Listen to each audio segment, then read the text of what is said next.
everybody, and welcome to our daily Rambam Shiur in the path of 3 chapters per day. Today we are happy to announce we're making a conclusion, a siyum, for Hilchos Avodas Kochavim u'Mazolos. As usually, I will start with a story, and this time is about Rabbi Steinsaltz. Everybody heard about one of the greatest minds in our time and the greatest contribution he has done to the Jewish bookshelves by translating the Talmud, the Tanakh, the Mishnayos, the Tanya to Hebrew and many other languages as well, to make accessible the treasures of the Jewish library to each and every one. So once upon a time he was interviewed in an Israeli newspaper, and he asked what is he thinking about the fact that the Bible, the Tanakh, is so popular in the schools, at that time at least, in the curriculum in Israel. He says, I don't like it. Really? Out of all people, will be the one who say you don't like it? He says, yeah, I'm going to explain why. He says, well, you know, when people are studying the Tanakh and they're reading about the prophets without the proper introduction to the Talmud and to the oral tradition, and they're reading the Tanakh and they're reading about the prophets, they're getting connected about the entire feature, the entire image, persona of the prophet, until they imagine that they are not just a prophet, but everything they say is a prophecy. The only problem that each and every citizen of the state of Israel thinks that he is the right prophet. So you can imagine when everybody thinks that whatever he says is prophecy and it clashes with other, here is a perfect recipe to the current reality in Israel. So then the interviewer asked him, well, and so your solution is about the Talmud, but yet the Talmud speaks about, cases as for example, one of the famous pieces of the Talmud that is very popular in the early classes of Talmud beginners is what happened if a person bartered a ox for a cow, and the meantime one of them died, and it's not clear who actually is the winner or the loser. So do you think that this is more relevant to the people of today? And at that time, Rabbi Steinsaltz lost patience, and he says, well, what can I tell you? If a person takes and looks at the text in the Talmud, and he reads about a ox who gored a cow, or a person who exchanged a cow for a donkey, and he thinks that in this text that he reads, there is only about cow and donkeys, and he is not able to see beyond the text, basically what he's saying that he himself is just not more than a cow and a donkey. That was the message, that each and every text that we are reading, we should develop a ability to get not only to the surface, but be able to go and dive way deeper than the actual text. I'm bringing it as an introduction to what we were learning in the previous days about the rules, the do's and the don'ts about paganism, about idol worship. And it is so appropriate to realize that although the common references to a classical idol worship as it written in the text doesn't exist today, yet the intrinsic, ideological, and emotional idol worship may and is existing today, and in a sense, way more than before. I'm just going to give you a certain illustration. When commerce have moved from brick and mortars platforms into the virtual world, not that commerce have decreased, in fact it increased way more because it is way limitless than the classical platforms of commerce as we have known it before. So same thing when we're speaking about idol worship, where it moved from a very specific, defined form of idol worshipping into the ideological concept of idol worship. In a way, it is much greater challenge for us to deal with it. And for example, I want to explain that, in the literature of Hasidus, that's being explained when an individual assigns his success, my own might and my own strength have managed to accomplish my achievement. This is basically idol worshipping, when a person ignores or dismisses the roots of his success. When a person getting excessively involved and he's convinced that a trickery or outsmart move that he will be able to introduce and to apply into his business dealing will bring him success, this is a format, a virtual bowing down to an idol. I'm going to give even further, and always a story illustrates it best, and this will be an entry point to our daily and application of the specific halachas that we have learned today. And this is a true story from life. Here in Toronto, until a few years ago, I've lived over here, a musician, very famous, Gershon Vachtel. You can see him even on the Facebook, on the internet. And he had a day job.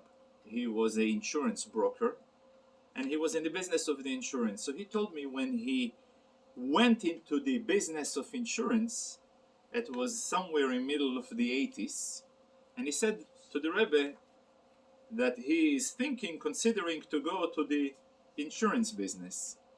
And then the Rebbe turns to him and he asks him, do you have any good gimmick in the business?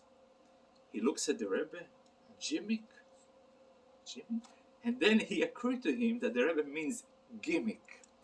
Gimmick is basically a proven method of sales, marketing, bringing in customers and making sure that revenues is according to desirable levels of profitability. And then I was thinking, obviously the Rebbe was able to pronounce a gimmick. Why was the Rebbe using the word gimmick? Then I realized, especially in today's Rambam, you have the perfect answer. In the previous days we were studying the rules of idol worshipping. And the idol worship, as we have said, is not only ends by the practical bowing down to the stone or to the wood or to any other inanimate object that was customary at that time amongst paganistic culture to do it. The concept, as we said before, is to stay away. And therefore, for example, in the first chapter, as soon we're going to go into more details, we'll deal about different alliances with idol worshippers. Different, which means prohibited alliances with idol worshippers, and prohibited acts or talk that may support or even tolerate idol worshipping. For example, a person should even abstain from telling to his friend, let's go and meet next to this house of idol worshipping. By doing so, he's pronouncing the name of the idol out of his mouth. And that's a problem. Further than this, as I said before, that each and every generation have its idols.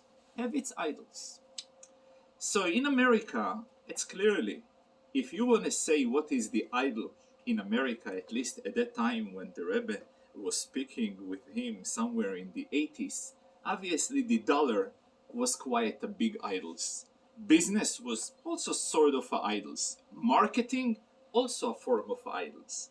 So when you are pronouncing the most popular, common, respective word in marketing, gimmick, it may sort of paying respect. So therefore, a good way to proclaim this respect, sort of smashing the idol down, would be a good way to pronounce it gimmick. By doing like many cities in Russia, in Poland, in the old home Lithuanias, Jews used to always pronounce it differently than the official name that was given by the city. One of the reasons, because many of those names were associated with a foreign religion that whether it overlaps with idols or not. So for that reason, in order to fulfill the rule of shame, Elohim acherim lo yitazkiru, don't even mention name of foreign gods, should not be heard on your mouth. So therefore, they have changed the pronunciation of the names of those cities. Now, as we see the topic of the 10th chapter, which is the first chapter of today, is one word in the Torah that breaks into four meanings. As we said, not only idol worship is forbidden, but also to make an alliance with a nation that is idol worshippers is also forbidden. In the Torah, there is a word that is written, loi sechonim. The word techonim being spelled in Hebrew, taf, chet, nun, mem. The meaning of sechonim has four meanings. Each and every meaning is linked to another halacha, another rule that is associated with the prohibitions from idol. For example, techonim means the roots of chonem is chinum, for free. You're not allowed to give a matnas chinum, a free gift, to an idol worshipper, because by doing so, you're strengthening and you're promoting idol worship. You are not allowed to give idol worshipper a parking in your land. From the word sechonim, chanaya. Chanaya in Hebrew means parking. Don't give them the ability to settle in your land. The fourth meaning in the word techonem is also from the roots of chen, sympathy. You're not allowed to say, well, how beautiful, how nice, how strong, and how pleasant this idol worshipper, because then you are giving him promotion that he doesn't deserve, and it may be very harmful for the future continuation of our religion and of our heritage.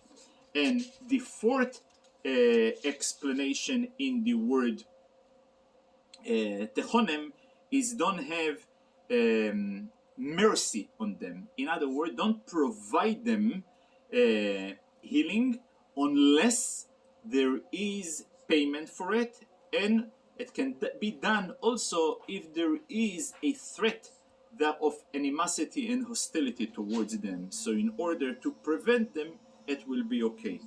So this is the subject of the first chapter. The subject of the second chapter is even quite more interesting. It deals with all different forms and sorts of superstition, ranging from black magic to magician to reading tarot and predicting the future via astrology, and even, and this is quite a controversial issue, which the final issue is a subject of a great argument between the opponent of the Rambam, the Ravid. There is one of all commentators that were published that was incorporated in the classical prints. It's called the Ravid, Rabbi Dovid, that he was the opponent of the Rambam in many halachic subjects. Most of the halachos he agrees with him, but in certain halachas that he doesn't agree with them. Some of them are, just disagreement. But in our case, there is a very controversial disagreement. And I'm referring that according to the Rambam, for an individual to make or act upon a anticipated outcome. And he gives an example. He knows, we read in the Torah, that Eliezer, the servant of Avraham Avinu, when he was sent by Avraham to find a match for his son Isaac, he made a sign, he made a siman, that if I'm going to get to this city of Choron, the lady who will offer me to drink, and as well to my camels, to take care of them, I know this is the lady that belongs to Isaac, the son of my master. So according to the Rambam, this is wrong. This type of acting, it's not proper, it's a prohibition, and not only this, a prohibition that deserves the person who violates this prohibition malchus. So according to the Ravid, he says, how dare the Rambam are suggesting that Eliezer was not behaving properly? Had he been alive, I would whip him, said the Ravid, with sticks of fire, with fiery sticks, with fiery pulse. It's called pulsa denira. The word pulse, it's from the Latin word pulse. That's what he gave him. He's going to give him fiery pulses. And obviously the commentators are debating, and the general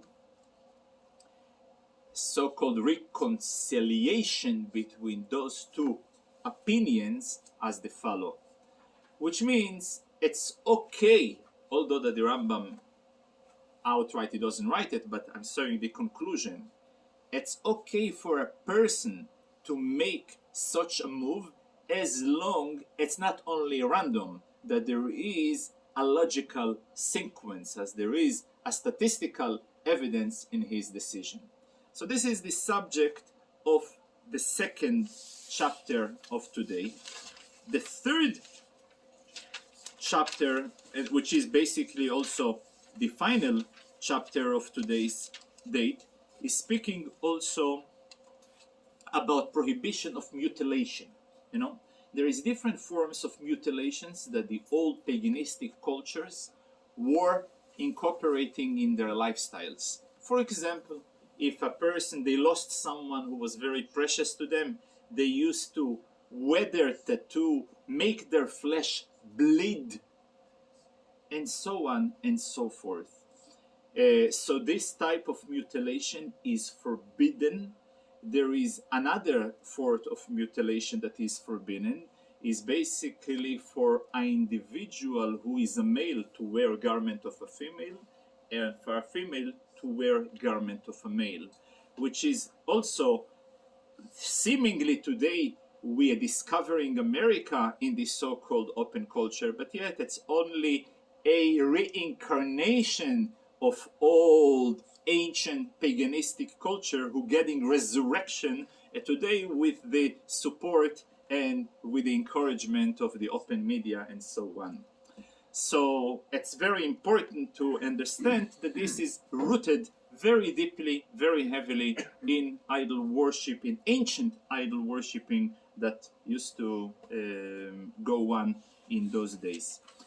Interesting that since tomorrow we are marking Lag BaOmer, and there is a custom on Lag BaOmer to make optionalness, to take their children to Miron and make public ceremonies of optionalness. And again, it is linked to final chapter of the Rambam today, where the Rambam brings also part of the prohibition that males only prohibited is to shave their peyois.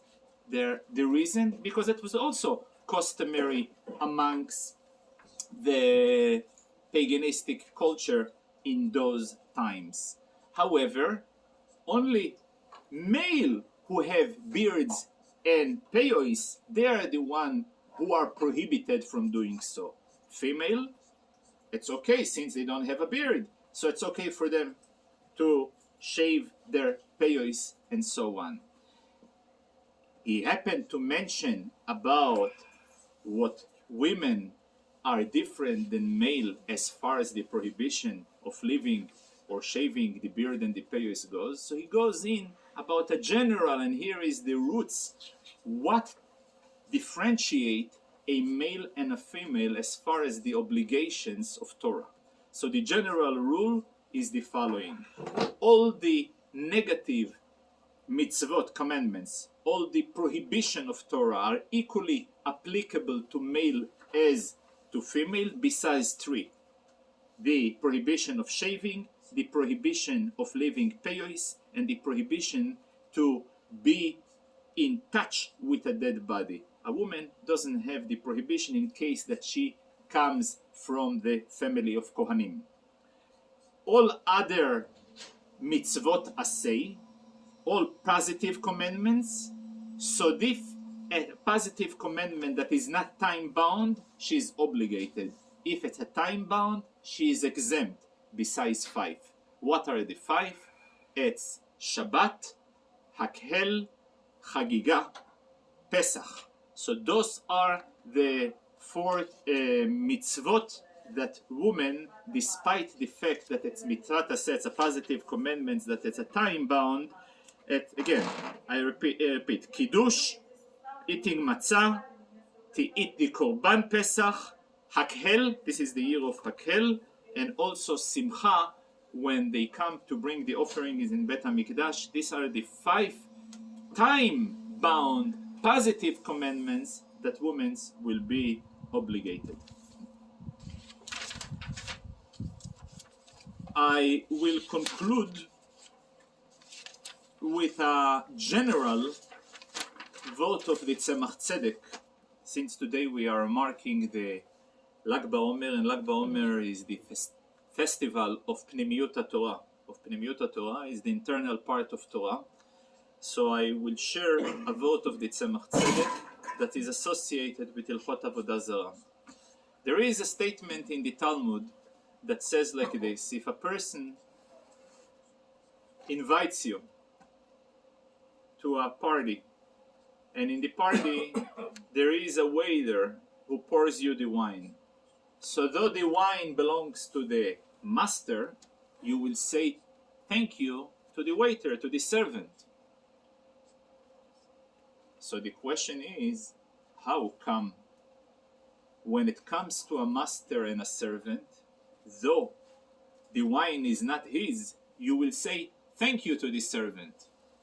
If the moon, the stars, the sun, and all other galaxies, they are the servant of God, so how come we are forbidden to thank them? And the answer that he gives is so genius and so simple. Thanks are being said only to those who have a free choice not to serve you. They had a freedom of choice not to serve you, and they have chosen to serve you. So therefore you say thank you to them for taking and making the right choice. All other great creatures, sun, moon, galaxy, stars, they have no choice. So to serve them, this is called idol worshiping. That's a vote of the Tzemach Tzedek in Sefer HaLikutim that is appropriate both to the halachos that we have learned and to the day of Lag BaOmer. It is a very, very special day. I wish you to all of us a happy Lag BaOmer. We should celebrate, and the merit of Rashbi should be providing yeshuot and atzlachot in every aspect of our life. Thank you.